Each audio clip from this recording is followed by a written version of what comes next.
Hey guys, this is Harris Bros Automotive here, and today we're going to be working on a 1983 Honda Shadow. I got a really good deal on this bike, and it's coming really close to the time to ride it. I'm almost got all my legal information settled out with the title, so I'm going to go ahead and I found a really good deal on wheels and tires today. So I'm going to go ahead and show you how to take off both wheels and doing it safely, and let's go ahead and get to it. Alright, so we're first going to get to the back wheel in order to do this all off of the stand and not with, the bike hanging up in the air kind of dangerously. So we're going to go ahead and come a little closer. We're going to go ahead and take off this rear brake cable bolt. Slide that out of there.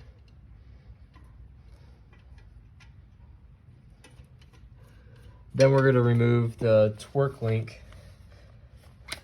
That's a size 13.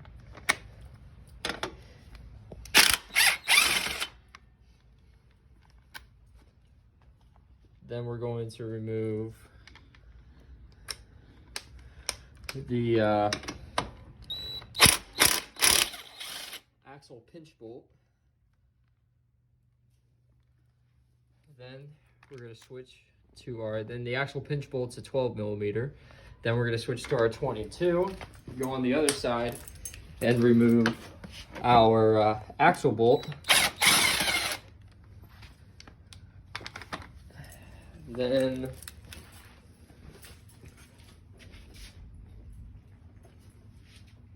make sure we get this. So all I did was use a screwdriver and pry up in between the wheel and torque link, and it just pops right off. Slide that down. Then pretty sure we need to drive this nut out. Since I don't have my mallet, we'll go ahead and just use this.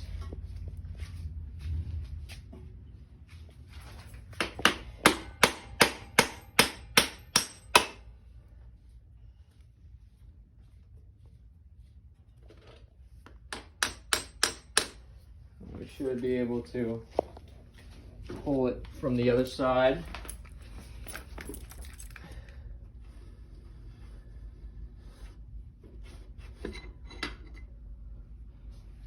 Okay, I'm pretty sure we got this bearing. Okay. Now our wheel should kind of slide off to the side. Okay.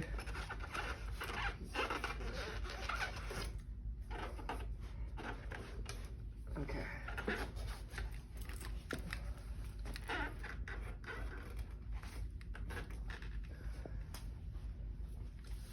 Let's see here.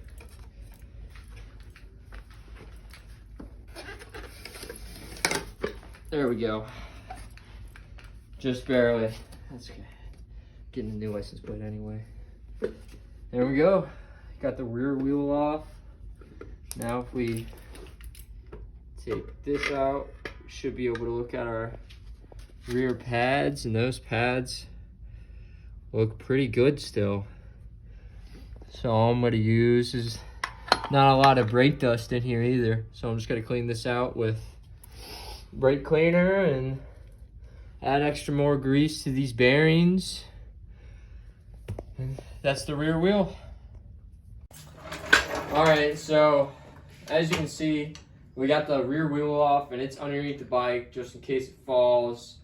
Something to kind of brace it from the ground, but trying to plan, ahead of that. So what we've done so far is we got 2 jack stands on the forks, like right on the corner. So we're just gonna go ahead, and it feels stable. If we wiggle it around, it won't really move. So we're gonna go ahead and go through the steps and show you how to take off the front tire. All right, so for the front tire, what you'll need is a 6 millimeter Allen key for the lock nut. Then you'll need a 8 millimeter Allen key for the brake calipers for the mounting bracket. And then you'll need a 17 millimeter for the axle nut. And then, if you do have a little bit of trouble, you might need pliers to get off your speedo cable.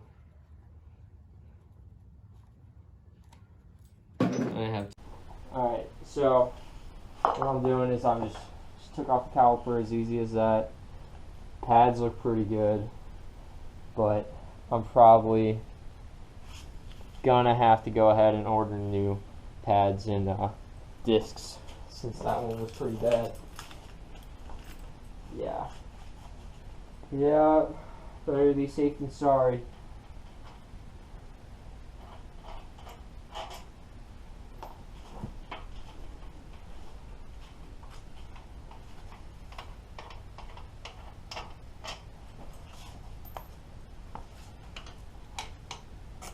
Yeah, I can't pry those off.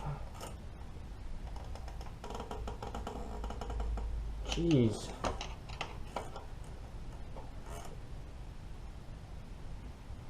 Those are definitely on there.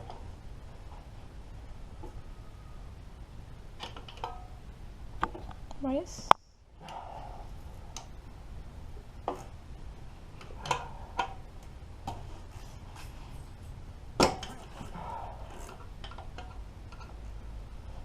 Found my problem, child.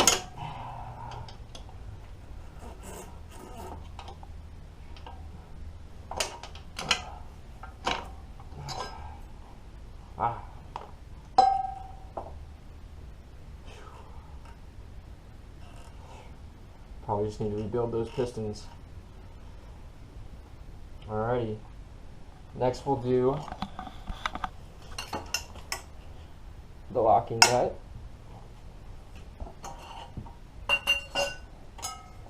Hopefully that's enough to maybe not.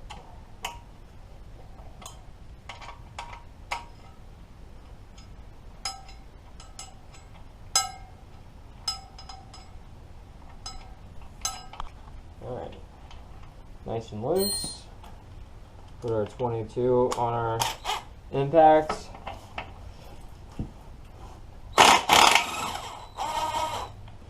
Okay. Seems like it's just threading out. Okay.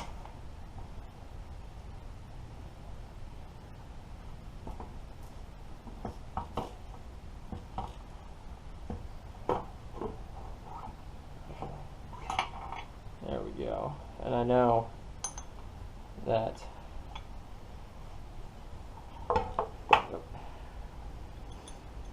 this guy that goes on, and I think there's speedometer sensor that came off on this side, and there we go. That easy.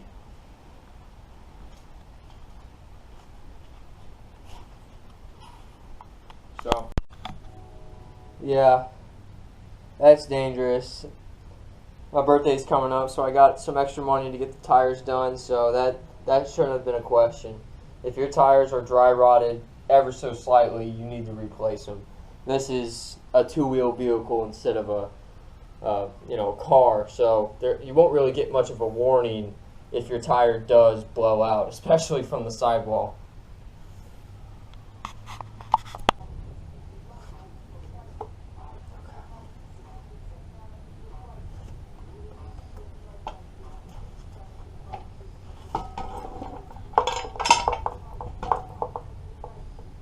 Don't need to knock any of these jacks in.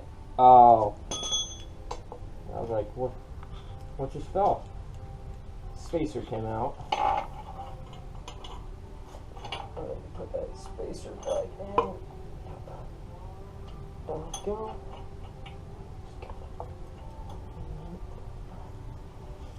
Okay.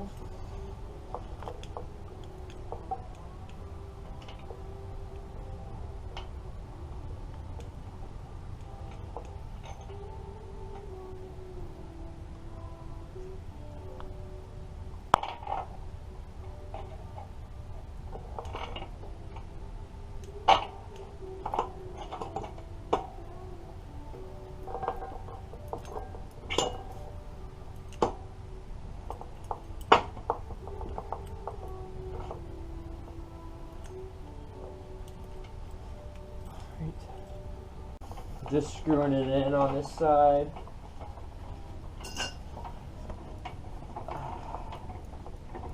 I guess for now, I can just hit with the impact, and then once the front wheel's back on the ground, we can really tighten everything up.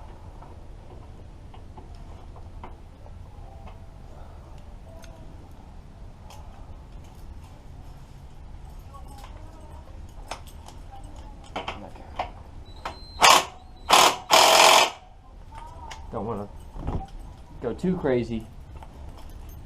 Grab our 6. Yep, our 6. Tighten this guy back down. Just nice and snug. And once we get it all nice and tight, we'll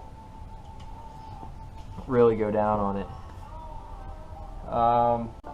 So all I'm doing is just trying to clean out all this brake dust.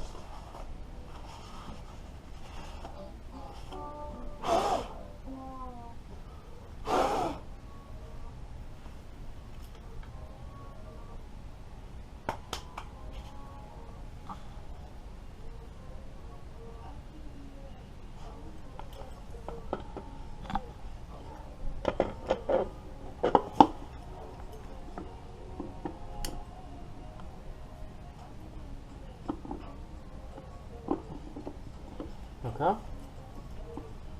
Are we about out of time?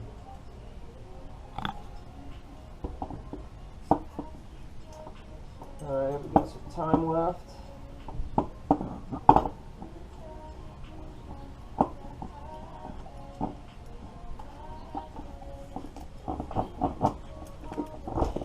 Oh yeah. Stay right there.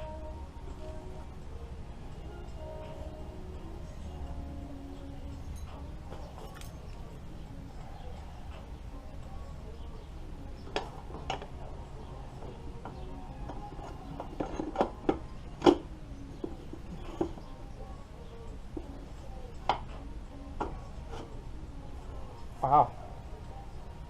Nice and easy. Then we'll go ahead and put our torsion bar on.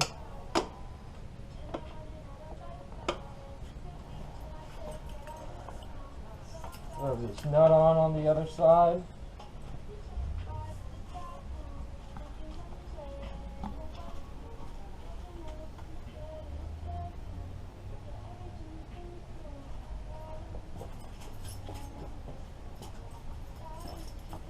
We're going to go ahead and just get it nice and snug right now.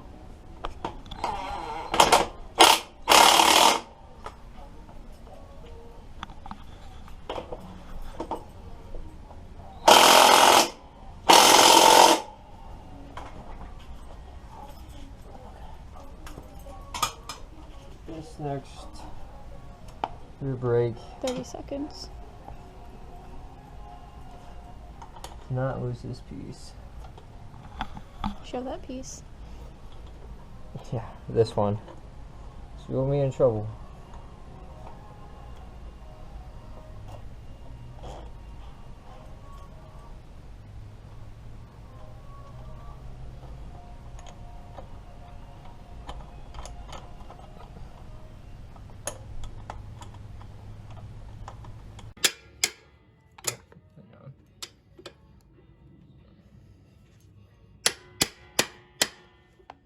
Are you going? All right. Yep, as you can see, I had to undo the axle nut and move the wheel around in order to get that torsion bar on. Wasn't seating properly.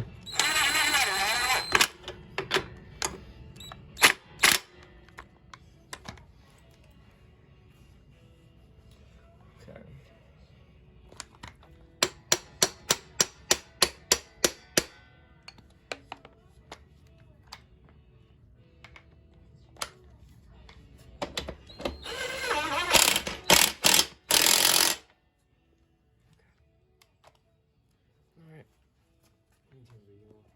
Ready?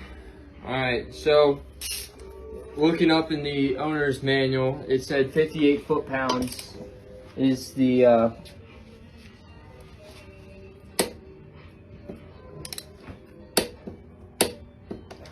Next torque.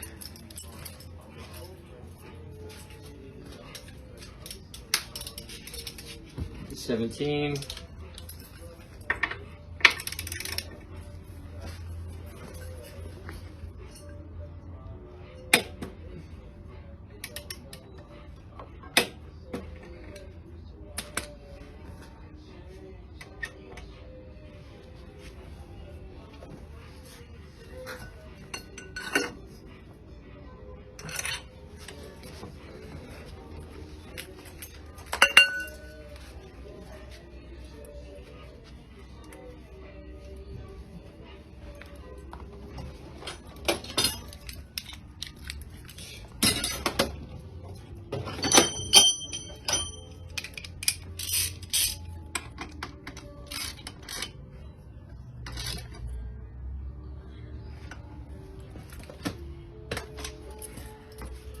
Just make sure everything's all nice and good, because you never want to really tighten everything down too hard with a ratchet or with an impact. Alrighty. Do you want to say why you don't have your... Yeah, so I went ahead and as I was putting the front wheel back on, my brake pad fell apart, and who knows how old these brake pads are. So I contacted local dealerships, and they told me that it would be about $400 just for the drums, or just for the discs. So I looked online, and I found that a pair of these go for 20 bucks online. So I'm just gonna go ahead, and since I'm about to be riding this bike and learning on this bike, I want to make sure that I have good braking too. So I'm just gonna go ahead and bite the bullet and spend the $200, get new pads, get new discs, and do this right. But I went ahead and put everything on just to show you guys that it is easy, and anyone can do it with any of the basic tools, and that's pretty much what my channel is going to be about, is doing a whole bunch of projects and learning as I go and teaching other people as I go, and just getting a better grasp for the automotive world.